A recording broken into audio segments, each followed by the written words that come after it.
bakal ngebahas salah satu film yang berjudul Polar. Film ini berkisah tentang seorang pria pembunuh bayaran profesional dengan julukan The Black Kaiser. Selama hidupnya dia membunuh banyak orang sebagai mata pencahariannya. Karena latar belakang ini, beberapa pihak memiliki dendam tersumat kepada pria tersebut.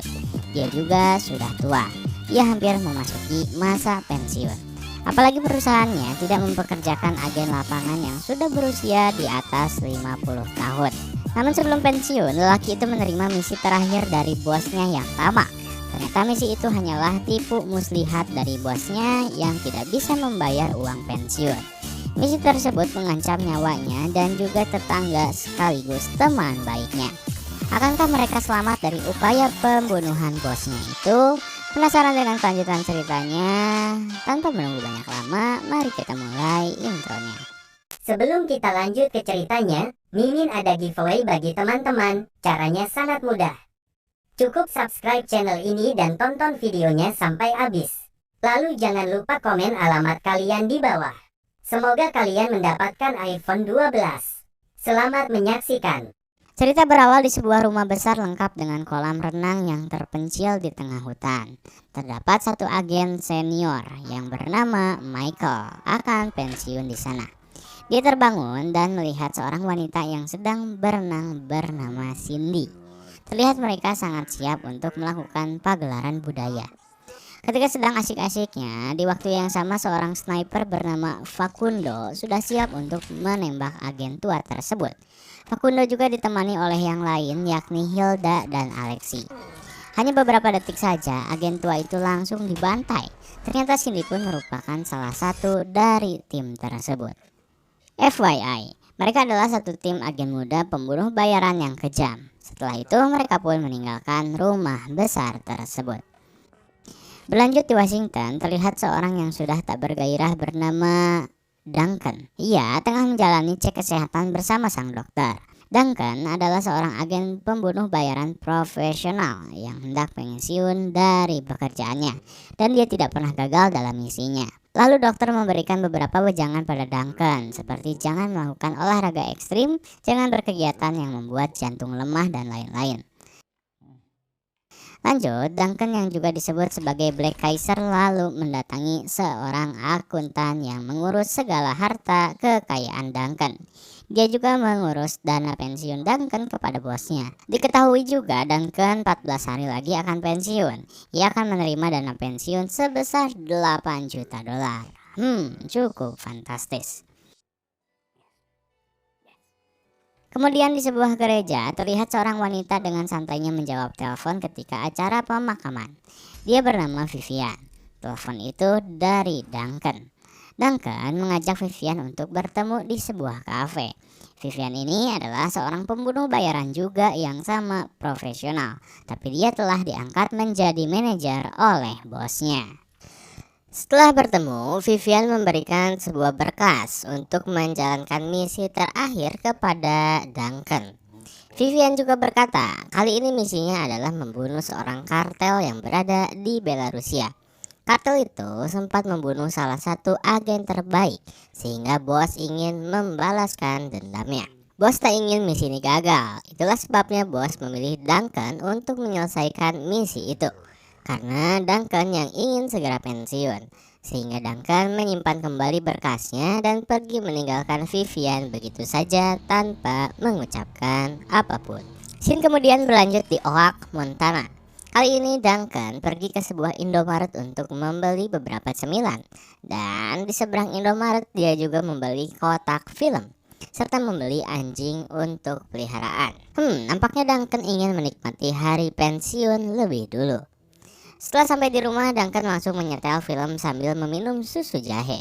Tak lama dia terlelap dalam tidur. Duncan pun bermimpi soal masa lalunya sebagai pembunuh. Karena terkejut dengan mimpi buruknya, dia tersengaja menembaki anjing barunya tersebut. Keesokan harinya, sambil menguburkan anjing, Duncan melihat tetangganya yang sedang kesulitan untuk memotong kayu bakar. Dan setelah beberapa waktu, kali ini dia membeli ikan hias untuk menemani hari tua Duncan. Kemudian sebagai tetangga yang baik, Di tengah salju yang sedang turun, Duncan membantu tetangganya untuk memotong kayu bakar.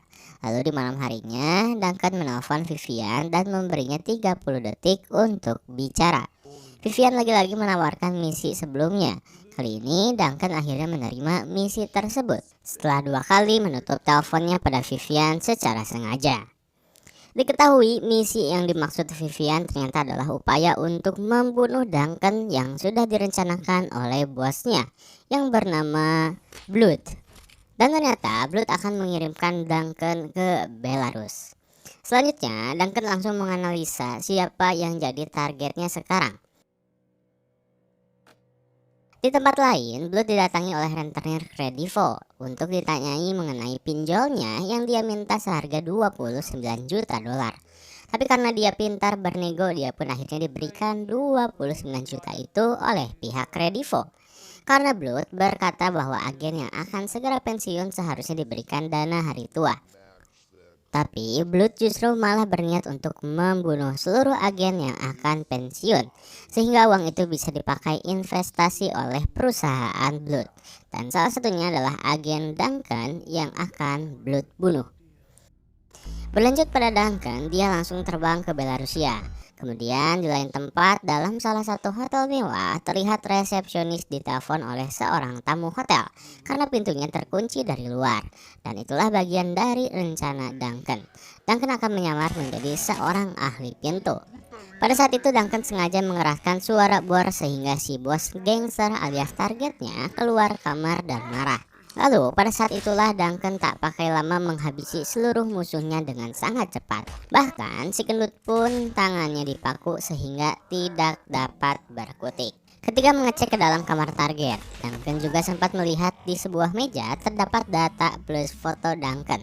Sehingga Duncan bertanya, siapa yang menyuruh si gendut? Namun pria itu bilang tak tahu siapa yang menyuruhnya.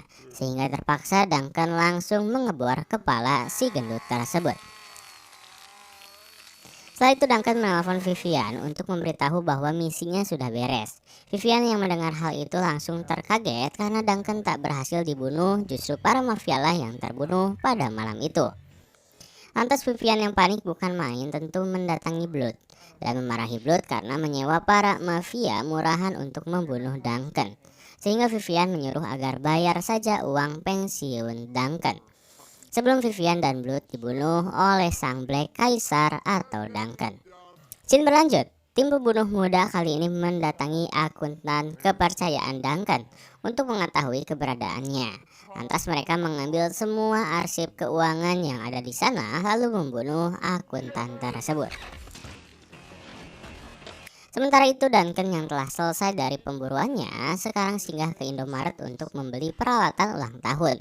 Sekaligus di sana juga Duncan bertemu dengan tetangganya yang bernama Jamilah. Begitu pula di hari-hari berikutnya di mana Jamilah yang sedang galau berat sering bertemu dengan Duncan.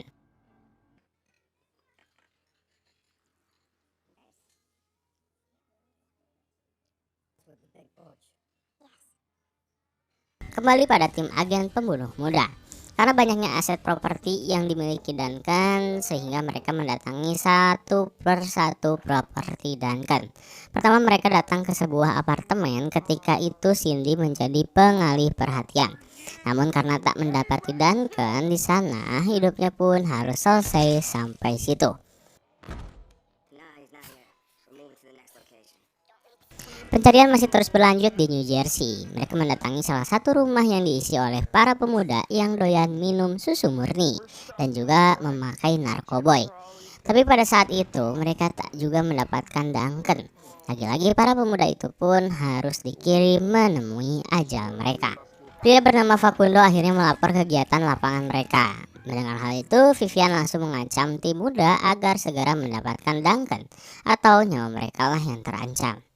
Di tempat selanjutnya di Texas, mereka mendapati satu orang yang berbadan besar. Lagi dan lagi, tim pembunuh muda tak mendapatkan apa-apa, sehingga Alexi mencekik orang itu. Tapi karena pria tersebut mengamuk, lantas Facundo menembak pria itu dengan beberapa tembakan.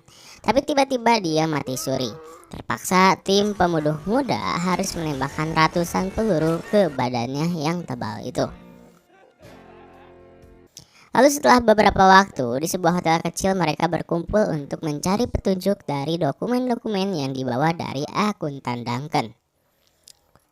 Agar mengetahui di mana Duncan saat ini berada, setelah mencari-cari, salah seorang agen menemukan bukti pengiriman uang sebesar 200.000 dolar untuk program amal. Lantas Hilda mengambilnya.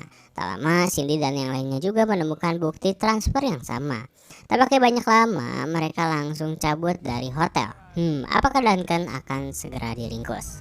Sementara di sisi lain, Duncan dan Jamilah menjadi begitu dekat. Mereka saling bercerita tentang kehidupan masing-masing di sebuah kafe. Jamilah juga menanyakan apa pekerjaan Duncan. Duncan dengan santai menjawab, "Aku menguburkan banyak orang dari berbagai negara." Duncan ini juga sudah mengunjungi banyak negara di dunia, bahkan hingga 99 negara. Dia juga menguasai 9 bahasa dari berbagai negara. Di sini terlihat bahwa Duncan adalah agen pembunuh bayaran yang sangat profesional. Mendengar hal tersebut, Jamilah pun menyuruh Duncan untuk menjadi guru di sekolah TK. Duncan yang awalnya menolak, tapi pada akhirnya omongan Jamilah dia sepakati. Namun di taman kanak-kanak, Duncan justru mengajari anak-anak cara menggunakan celurit. Mungkin dia sedang mencari kader selanjutnya untuk menjadi pembunuh bayaran di masa depan. Anak-anak pada saat itu banyak yang penasaran dengan budaya orang-orang luar, seperti bagaimana orang India menguburkan mayat, apa baju tradisional orang India, dan bagaimana cara orang Turki makan. Selepas mengajar, Jamilah bilang bahwa celurit milik Duncan tampak bagus. Mendengar hal itu, Duncan lantas memberikan Jamilah kado yang berisi pistol. Tapi Jamilah yang tukang galau tersebut bilang bahwa dirinya tak bisa menembak. Sontak, Duncan mengajaknya untuk belajar menembak. Di keesokan harinya, Duncan mengajari Jamilah cara menembak. Namun ternyata Jamilah sepertinya memiliki trauma yang mengerikan, sehingga dia justru malah menangis bukannya menarik pelatuk pistol pemberian Duncan itu. Di kesempatan yang lain di rumah Jamilah baru bercerita tentang kenapa dirinya selalu dirundung duka. Dulu ketika usianya masih 13 tahun, hidupnya berubah karena seseorang telah merenggut kehidupan bahagianya. Dia pun menjadi begitu depresi dan sangat ingin sekali membalaskan dendam kepada orang yang telah menghancurkan kebahagiaannya. Di sana Duncan hanya bisa terdiam menatap Jamilah. Di keesokan harinya Duncan pergi ke Indomaret dengan niat membeli kado baru untuk Jamilah. Sementara di waktu yang sama Facundo juga menemukan Duncan keluar dari Indomaret. Lantas memberitahu Cindy bahwa Duncan bergerak ke arahnya. Benar saja, di perjalanan pulang Cindy sudah standby di pinggir jalan dengan berpura-pura mobilnya mogok. Karena saat itu cuaca sedang buruk dan tak menemukan bantuan, Cindy akhirnya meminta untuk menginap di rumah Duncan. Dengan terpaksa Duncan mengangkut Cindy. Sementara Jamilah yang kesulitan untuk tidur, kini Cindy mulai menjalankan ritual pagelaran budayanya. Sedangkan tim pembunuh muda lainnya sudah siap untuk menembak dan menyergap Duncan. Keadaan pun berubah menjadi tegang. Ketika Facundo menembakkan pelurunya, tiba-tiba Duncan mengubah posisi pergerakan dan justru membuat Cindy terkena karmanya. Dengan naluri pembunuh, Duncan langsung melakukan tembakan perlindungan. Sampai situ, Cindy langsung menunjukkan pada Facundo di mana Duncan bersembunyi. Dan saat itulah Duncan menyadari bahwa Cindy adalah bagian dari penyergapan, sehingga Duncan langsung melempar kapak tepat di kepala Cindy. Sedangkan Hilda dan satu rekan lain masuk dan menyergap Duncan. Tapi sayang mereka hanya mendapati kapak yang tertancap di kepala Cindy. Hilda pun menyuruh Facundo untuk mencari di mana Duncan berada. Namun bagaikan hantu, tiba-tiba Duncan muncul tepat di belakang Facundo tanpa sehelai baju apapun dan langsung meledakkan kepalanya. Setelah itu keadaan menjadi berbalik. Sekarang Duncan memburu Hilda dan rekannya. Tampak pada raut muka Hilda mulai panik ketakutan. Pertama Duncan menembaki seluruh lampu yang ada di rumahnya agar Hilda tak banyak melakukan pergerakan. Sedangkan rekan Hilda pergi keluar untuk menyerang Duncan dari belakang. Tak kehabisan akal, Hilda melakukan improvisasi dengan menyalakan flare dan menyebarkannya ke seluruh rumah. Karena Duncan pasti menggunakan sensor panas untuk mencari Hilda. Sementara rekan Hilda tadi yang berniat untung malah jadi buntung karena Duncan yang cerdas sudah mengetahui gerak-gerik mereka. Sekarang sisa Hilda yang ketakutan, dia bersembunyi di balik kulkas. Untungnya sniper itu dibekali sensor panas, sehingga ketika Hilda menghembuskan nafasnya, posisinya segera diketahui dan langsung Duncan habisi. Tak sampai situ, Duncan juga mencari identitas mereka. Dia pun mendapati kunci kamar hotel tim pembunuh muda lalu mendatanginya. Sesampainya di kamar hotel, dia mendapati seorang agen yang tampak sedang nyuntik narkoboy. Wanita itu juga kelepasan mengatakan, apakah Jamilah sudah diculik? Mendengar itu, sontak Duncan langsung pergi ke rumah Jamilah. Sayang seribu sayang, dia sudah tak ada di sana. Lalu Duncan kembali ke hotel dan lagi-lagi Duncan kecolongan karena wanita tadi sudah dibawa pergi.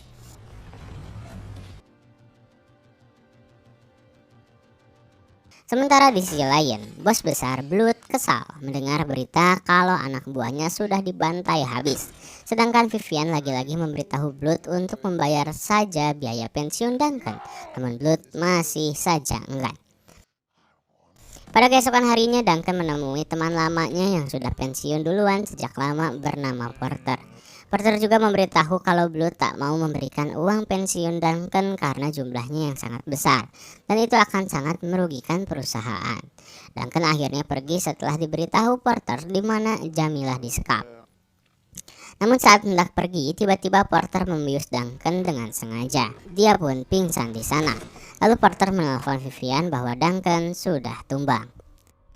Scene berlanjut di sebuah tempat penyiksaan. Blood juga hadir di sana dan siap menyiksa Duncan yang sudah diringkus selama 4 hari sebelum hari pensiunnya tiba. Bahkan Blood berniat untuk membunuhnya tepat di hari pensiun Duncan. Di hari pertama, Blood awalnya melihat foto Jamilah yang sedang terkapar lemah, lalu dilanjut dengan penyiksaan. Sementara di tempat lain, Jamilah terus diberikan narkoboy agar tetap tenang. Berlanjut di hari kedua, penyiksaan semakin mengerikan, tapi Duncan tak tinggal diam. Dia memperhatikan setiap sudut ruangan dan pergerakan bodyguard setiap menyiapkan ruangan.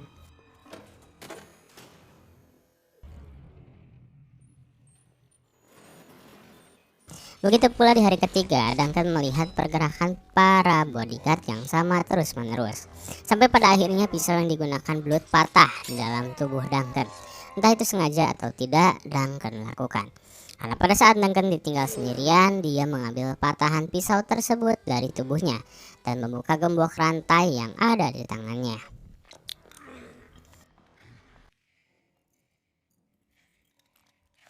Setelah di hari keempat, surprise dari Duncan dimulai dan inilah mengapa Duncan disebut Black Caesar. Dengan hitungan detik menghabisi seluruh bodyguard yang mempersiapkan ruangan sebelum Blood masuk. Blood bersama bodyguard lainnya yang mendengar jeritan-jeritan kesakitan langsung ketakutan. Ditambah lagi musik ala Blood menyiksa Duncan sengaja dia setel. Bahkan listrik sengaja Duncan matikan. Ketika melihat Duncan mulai bergerak keluar, semua pasukan di sana langsung lari terbirit-birit. Dengan badan yang sudah lemas, Duncan menghabisi seluruh bodyguard yang ada di lorong, seperti monster yang tak dapat dihentikan.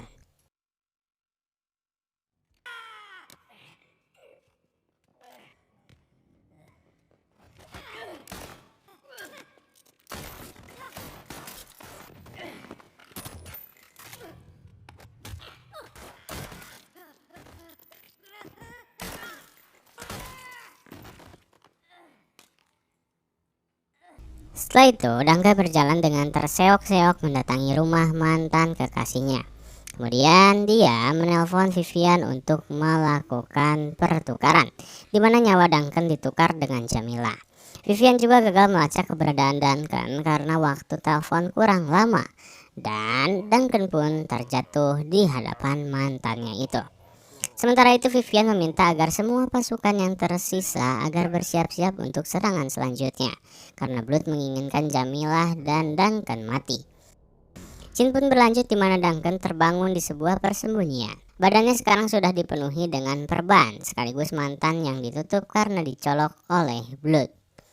Tak sabar ingin segera membantai Blood, Duncan mencoba berdiri, namun sayang dia belum pulih dari semua lukanya yang mengerikan. Lalu mantannya memberikan obat penenang agar Duncan bisa beristirahat kembali.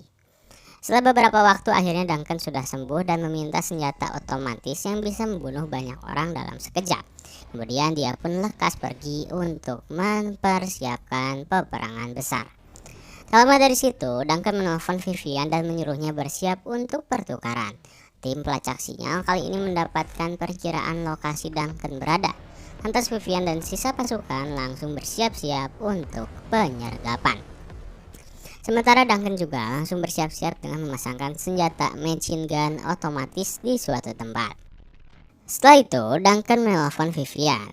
Kali ini dia menelpon agak lama sehingga Vivian bisa melacak lokasi Duncan berada.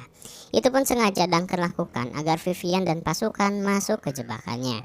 Sebelum gempuran senjata, Duncan memberikan kesempatan untuk Vivian agar mundur dari misinya. Benar saja, tak lama Vivian muncul dengan iring-iringan pasukan. Lalu setelah percakapan saling menjatuhkan antara Vivian dan Duncan, tak lama pasukan yang dibawa Vivian dengan sekejap habis dibantai oleh Duncan. Begitu pula dengan Vivian yang tak luput dari serangan tersebut. Blood yang melihat hal itu dari kamera pasukan hanya bisa melongo terkaget-kaget karena semua pasukan sudah habis dibantai.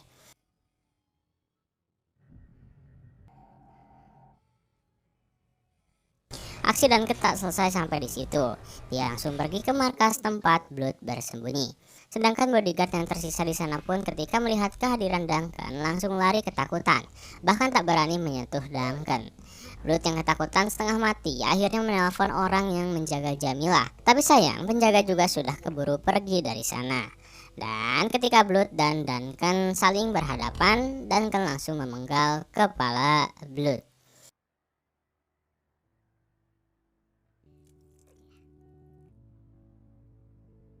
Setelah itu, Duncan pun membawa Jamilah kembali ke rumahnya yang sudah terkapar lemah di suatu tempat.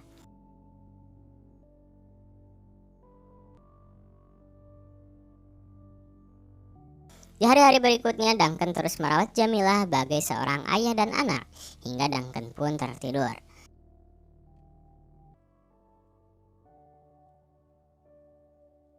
Saat di pagi hari, Duncan mendapati Jamilah tak ada di kasurnya. Justru dia melihat banyak selembaran koran yang memberitakan suatu keluarga telah dibantai oleh seorang pembunuh. Ya, pembunuhnya adalah Duncan.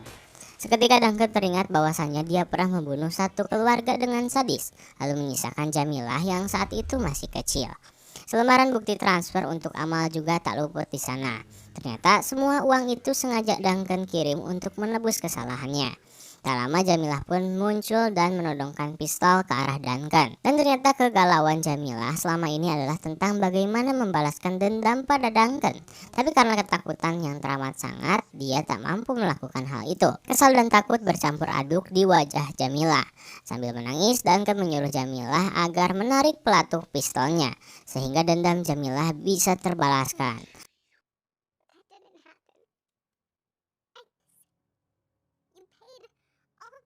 Dan suara tembakan terdengar dari luar. Tapi ternyata Jamilah tak membunuh Duncan, karena Jamilah sadar bahwa Duncan hanyalah menjalani perintah dari atasannya, dan bahkan saat itu atasannya yang salah sasaran. Sehingga Jamilah akhirnya meminta Duncan agar mengajarkan bagaimana menjadi pembunuh profesional demi membalaskan dendam kesumat pada orang yang telah menghancurkan hidup Jamilah. Tamat.